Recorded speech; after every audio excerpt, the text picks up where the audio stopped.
Namanya sedap ni. Korang kalau selalu pagi-pagi pening tak tahu nak makan apa, tak ada masa nak masak, korang cepat-cepat grab Avo Black. Ini Perisa Original. Avo Black. Perisa Original macam mana ni? Oh, belakang.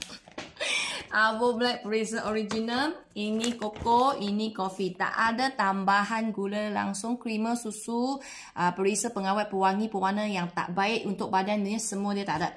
Kita sekarang bukan sahaja boleh minum sedap,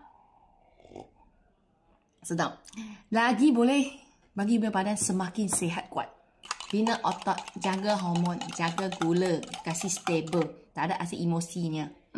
Tak ada tambahan gula pemanis, that's why dia kurang manis punya versi. So siapa yang nak tengah cari makanan yang sedap, sihat, tak nak manis-manis, tak nak minum punya masa bebankan organ-organ dalaman badan sebab kita nak hari-hari minum punya, korang cepat pergi beli.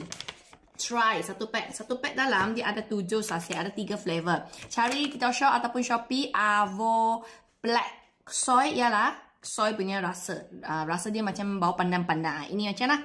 Ini koko. Koko kita pakai bunga koko biasa. Is a pure koko. 100% koko. And then Avo Black Coffee. Dan ini adalah baru punya. Dulu kita hanya ada black soy saja kan. Sekarang kita dah tambah. Perisa kasih korang. Dah tambah upgrade tu formula. Tambah avocado punya khasiat.